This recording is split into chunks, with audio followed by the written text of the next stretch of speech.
नमस्ते दोस्तों, मैं विजय शर्के, आपका स्वागत है the finance factory YouTube channel में।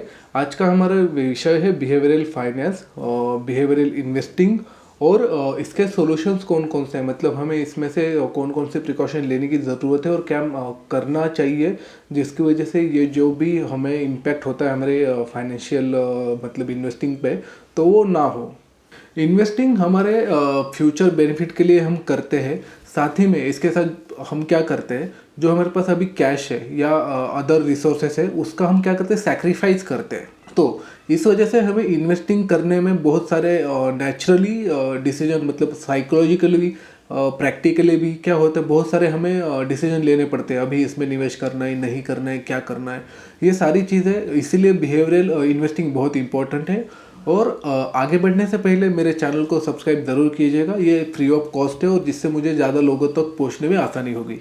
बिहेवियरल फाइनेंस एक प्रकार की स्टडी है जिसमें हम क्या करते हैं, जो ह्यूमन साइकोलॉजी है वो किस प्रकार से इफेक्ट या इम्पैक्ट करती है, मतलब हमारे निर्णय लेने की क्षमता के ऊपर, जो हम फाइनेंशियली इन्वेस्टमेंट करेंगे या कोई भी फाइनेंशियल डिसीजन लेने में, तो उसमें हमारा ये साइकोलॉजी किस प्रकार से काम करता है, ये बिहेवियरल फाइनेंस शो करता है।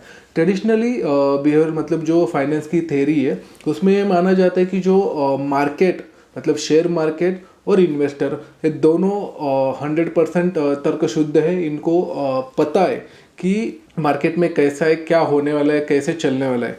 दूसरा, जो इन्वेस्टर्स है उनको ऊपर मतलब खुद के ऊपर सेल्फ कंट्रोल उनको पूरा है, कोई उसमें फ्लॉलेस नहीं है, कुछ नहीं है। तीसरा, इन्वेस्टर्स को पता है जो मतलब उनके पर्सनल बायसेस होंगे या कोई भी बायसेस होंगे वो है नहीं है, अगर है तो उसके ऊपर हमें उनको क्या करना है, तो ये इन्वेस्टर को पता है। चौथा, जो इन्वेस्टर्स है मतलब हम गलती कर ही नहीं सकते इन्वेस्टमेंट के मामले में, ये ट्रेडिशनल मतलब फाइनेंस थ्योरी बता रही है हमें। बिहेवियरल फाइनेंस की कुछ बिलीफ्स है, जैसे कि जो इन्वेस्टर्स है वो इंसान है, मतलब नॉर्मल भी ह्यूमन बीइंग्स है। वो जो फंड मैनेजर है इंक्लूडिंग जो रिसर्च एनालिस्ट है वो सभी लोग इंसान हैं, उनको इंसान की तरह ही समझो। दूसरा, जो मार्केट के मतलब जो भी सेंटिमेंट है उसके लोग क्या करेंगे, रिएक्ट करेंगे। मतलब अगर सेंटिमेंट बेरिश है तो लोग सेल करेंगे, बुलिश है तो लोग बाय करेंगे। तीसरा बिलीफ ये है कि इन्वेस्टर के मतलब खुद के ऊपर उनको सेल्फ कंट्रोल नहीं है। वो कोई भी मतलब न्यूज़ हो, आर्टिकल हो या मतलब कोई भी ऐसा पॉइंट हो जिसकी वजह से लोग इन्फ्लुएंस हो सकते हैं। जैसे कि सपोज अभी कल कोविड जैसी सिचुएशन आई, लोगों को पता है कि पास्ट में मतलब कोविड में मार्केट नीचे गया था फिर ऊपर गया था, बट स्टिल लोग क्या करेंगे, फियर में आके लोग सेल करेंगे। चौथा है कि इन्वेस्टर के खुद के बायसेस है, मतलब किसी और से भी होंगे, इन्फ्लुएंस भी होंगे, बट स्टिल उनके कुछ बायसेस है, जैसे कंफर्मेशन बायस। अगर हमें कोई ब्रांड हमें अच्छा लगता है तो हमें उस ब्रांड की कोई भी चीज़ हमें पर्टिकुलरली अच्छी ही लगती है, ये कंफर्मेशन बायस का उदाहरण है। आखिरी है कि जो हम इन्वेस्टर है हम भी गलती कर सकते हैं। हम मतलब ह्यूमन है, हमसे भी गलती होती है और ये होगी। ये बिहेवियरल फाइनेंस के 5 बिलीफ्स है। अब हम आते हैं बिहेवियरल इन्वेस्टिंग के ऊपर। तो आप लोगों के मतलब जो इंडिविजुअल इन्वेस्टर होते हैं, जो रिटेल इन्वेस्टर्स है, वो क्या करते हैं, उनका कोई भी जो अगर कोई पोर्टफोलियो अगर आप देखोगे आजू बाजू आपके फ्रेंड्स या फैमिलीज़ का, तो हमेशा वो बेंचमार्क से क्या होता है, प्रोबेबिलिटी मतलब इसकी ज़्यादा होती है कि हमेशा वो बेंचमार्क से जो भी है निफ्टी 50, निफ्टी 500, निफ्टी 250, तो उससे कम ही उनका पोर्टफोलियो का रिटर्न होगा। एक सारा जो रिटर्न होगा जो भी होगा कम ही होगा। दूसरा, जो इन्वेस्टर है वो क्या करते हैं, जो लॉस वाले पोर्टफोलियो उनको होल्ड करते हैं और जो मतलब उनको अच्छे से रिटर्न दे रहे हैं, कोई भी स्टॉक हो, फंड हो, तो क्या करते हैं वो सेल मतलब वो सेल करेंगे और जो अंडर परफॉर्मिंग स्टॉक्स है वो होल्ड करके रखेंगे। तो ये क्या करता है, ये भी एक प्रकार का हमें मतलब क्या इन्वेस्टर का बिहेवियर शो करता है। तीसरा है कि हम एकदम ज़्यादा एग्रेसिवली इन्फ्लुएंस हो जाते हैं। कोई भी रिसेंट एक्टिविटी हुई या एक्शन हुआ, पर्टिकुलरली गवर्नमेंट ऑफ इंडिया ने कुछ पॉलिसी चेंजेस की या कुछ पर्टिकुलर सेक्टर को लेके उन्होंने क्या क्या फ्यूचर में मतलब ये अच्छा करेगा, इसमें निवेश करेंगे हम, ऐसा मतलब बोलेंगे। अभी रिसेंटली हुआ था कि हेल्थ केयर फंड में या हेल्थ केयर सेक्टर में मतलब बहुत सारे चेंजेस हुए, ग्लोबली पॉलिसी चेंज हुई, यूएस ने भी पॉलिसी चेंज की उनके चाइना के लेकर। तो उसके इफेक्ट क्या होता है कि नहीं, अभी हेल्थ केयर सेक्टर फंड अच्छा करेगा, बट इसको जो इम्प्लीमेंटेशन है 2 साल 3 साल बाद होता है। तो अभी रिसेंटली उसमें आपको ट्रिमेंडस एक्शन दिखता है। एक और होता है कि जो हम मतलब कोई भी पर्टिकुलर ब्रांड का हम चीज़ें यूज़ करते हैं तो हमें मतलब उनके साथ ऐसे फैमिलियरिटी हो जाता है कि नहीं ये प्रोडक्ट अच्छा है, हम यूज़ कर रहे हैं तो अच्छा ही, कंपनी भी अच्छा ही करेगी। साथ ही में अगर सपोज कोई एक स्टॉक है जिसने ना without any reason 50-60% suppose return दिए, कोई भी एक्स कंपनी है, तो हमें क्या लगता है नहीं उस कंपनी का मैनेजमेंट तो बहुत सही है, ये अच्छे से मैनेज कर रहे हैं। तो पर्टिकुलर एक्स कंपनी के ऊपर लोगों क्या होता है, वो ज़्यादा एंगेजमेंट उस कंपनी की तरफ से हो जाता है। और जो असेट अलोकेशन है या मतलब कोई भी स्टॉक्स हो, वो क्या करते हैं, पर्टिकुलरली डायवर्स इंडस्ट्री में नहीं होता है। अगर किसी को एफएमसीजी इंडस्ट्री पसंद मतलब समझ में आती है तो एफएमसीजी का ही उनके पास स्टॉक्स ज़्यादा रहेंगे, या पेट्रोकेमिकल या उसके रिलेटेड स्टॉक्स ही उनके पास क्या रहेंगे, ज़्यादा रहेंगे। तो ये भी ये क्या करता है, एक बिहेवियर हमें शो करता है। इसके साथ ही हम क्या करते हैं, जो मतलब इसको पैराडॉक्स ऑफ पास्ट परफॉर्मेंस या पास्ट रिटर्न भी बोल सकते हैं हम। इसमें क्या लगता है, जो भी पर्टिकुलर स्टॉक या पर्टिकुलर सेक्टर या पर्टिकुलर फंड ने पिछले 10 साल में रिटर्न दिए, 5 साल में रिटर्न दिए, वो आगे भी वो कंटिन्यू देता रहेगा। सपोज शॉर्ट टर्म में हम अगर देखेंगे, एक स्टॉक ने एक साल में 60% रिटर्न दिया है, तो हमें ऐसा लगता है कि नहीं, जब हम निवेश करते हैं तो उसी समय से उसको भागना चाहिए और 60% रिटर्न उसको एक साल के अंदर मिलना चाहिए। तो हम ये क्या करते हैं, past performance is equal to future performance, हम इसका एक्सपेक्टेशन रखते हैं। इसके साथ ही जो एक्स्ट्रापोलेशन है, मतलब इसको हम एक्स्ट्रापोलेशन बायस भी कह सकते हैं, कि हमें क्या होता है कि स्ट्रॉन्ग टेंडेंसी होती है, जो हम मतलब रिसेंट ट्रेंड अभी चल रहा है मार्केट में, वो अभी आगे ही वो कंटिन्यू रहेगा। मतलब जो सेक्टर अभी अंडर परफॉर्म कर रहा है वो अंडर परफॉर्म ही करते रहेगा, जो बुलिश सेक्टर है वो बुलिश ही रहेगा।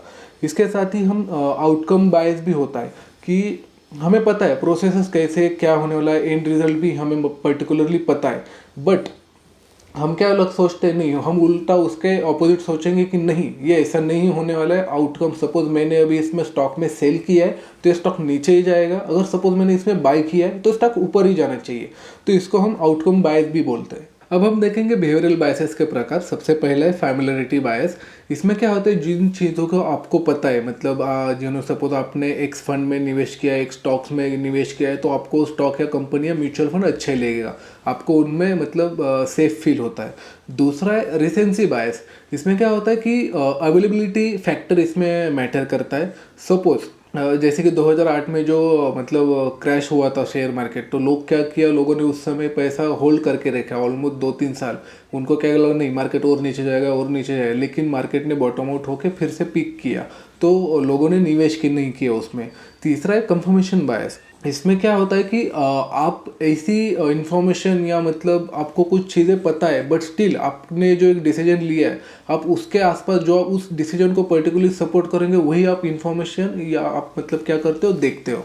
चौथा है सेल्फ एट्रीब्यूशन बायस। ये बायस क्या दर्शाता है कि कोई अगर पर्टिकुलर स्टॉक या म्यूचुअल फंड ने आपने एकदम बढ़िया रिटर्न कमाए, तो वो ये आपको लगेगा कि नहीं ये मेरी जो स्किल है उसकी वजह से रिटर्न आए, लेकिन हकीकत में वो फंड मैनेजर या मार्केट की वजह से रिटर्न आए होते हैं। पांचवा है हिंडसाइट बायस।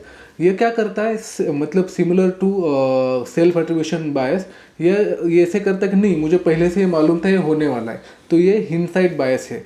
तो इसमें क्या होता है कि मुझे पहले से ही पता है ये स्टॉक ऐसे ऐसे करने वाला है, तो ये आपको मतलब कभी कभी नेगेटिव रिटर्न भी दे सकता है। सिक्स्थ है रिप्रेजेंटेटिव बायस। यहाँ पे क्या होता है, मतलब फाइनेंस में कोई पर्टिकुलर दो असेट्स है जिनका एक दूसरे के साथ कोई लेना देना नहीं है, जैसे कि रियल एस्टेट हुआ और गोल्ड हुआ। उन दोनों में एक मतलब रिटर्न ऑलमोस्ट सिमिलर दिए, आपको क्या लगता है कि एक ने रिटर्न दिया तो दूसरा भी देगा ही देगा, उसमें पर्टिकुलर कोई लिंक नहीं है, बट स्टिल वो हमें उस समय ऐसा लगता है कि नहीं दोनों पर्टिकुलरली सेम ही है। सातवां है एंकरिंग बायस।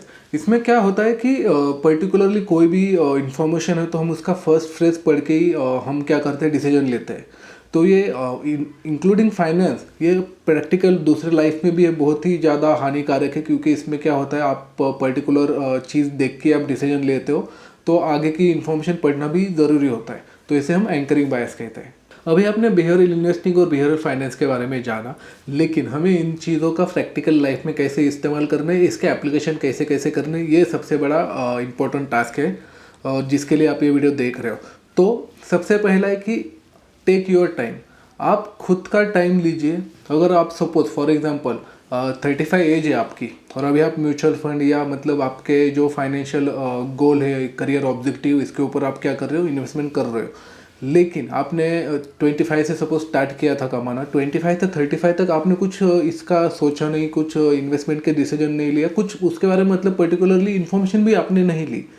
अभी आपको मतलब अल्टीमेटली ऐसे एकदम मतलब रश में आके नहीं अभी मुझे इन्वेस्टमेंट करना है, म्यूचुअल फंड में ही करना है, लॉन्ग टर्म करना है, कितना क्या, आप उसका risk profiling without any information आप क्या करते हो कि डायरेक्ट इन्वेस्टमेंट करते हो पर्टिकुलर स्टॉक्स में या ट्रेडिंग में करते हो। आप किसी के इन्फॉर्म मतलब फ्रेंड के या कोई भी यूट्यूब वीडियो वगैरह कोई भी आप देख के हो क्या करते हो कि नहीं मुझे अभी पैसा कमाना है, मुझे मेरा रिटायरमेंट प्लानिंग करना है, होम प्लानिंग करना है, चाइल्ड का एजुकेशन प्लानिंग करना है, चाइल्ड मैरिज प्लानिंग करना है।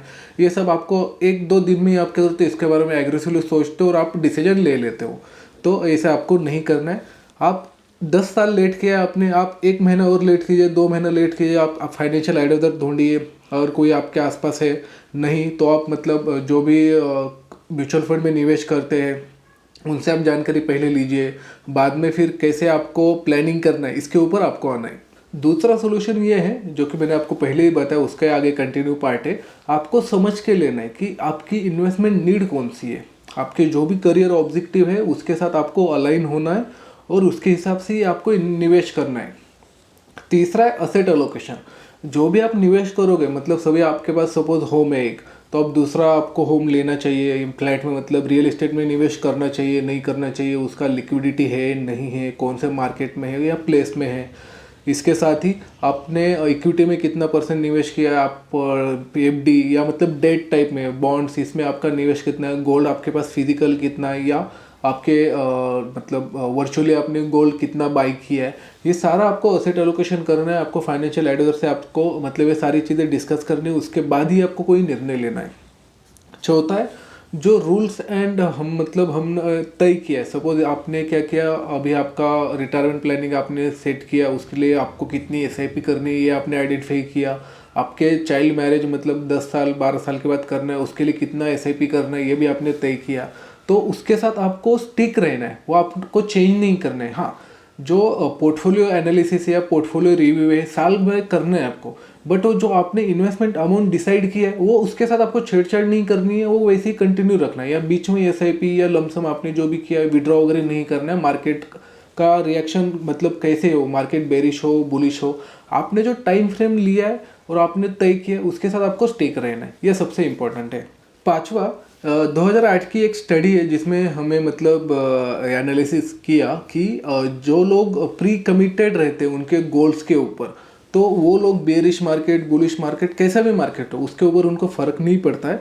वो क्या कहते हैं, जो टाइम फ्रेम उन्होंने दिया है सपोज 15 साल 20 साल वहाँ तक वो निवेश करते हैं, तो उसके बाद वो डिसीजन लेते हैं पैसा निकालना है आगे क्या करना है। तो उनकी चांसेस मतलब प्रोबेबिलिटी ऑलमोस्ट ज़्यादा है कि जो ऑलरेडी प्री कमिटेड है, तो आपको क्या करना है, आपको भी जो आपके गोल्स है उनके साथ आपको प्री कमिटेड रहना ही रहना है, आपको उसमें उसको बिल्कुल टच नहीं करना है। अगर आपको मेरा ये वीडियो अच्छा लगा हो तो मेरे चैनल को लाइक और सब्सक्राइब ज़रूर कीजिएगा और आप ये वीडियो आपके दोस्तों फैमिली के साथ शेयर कीजिए। Thank you.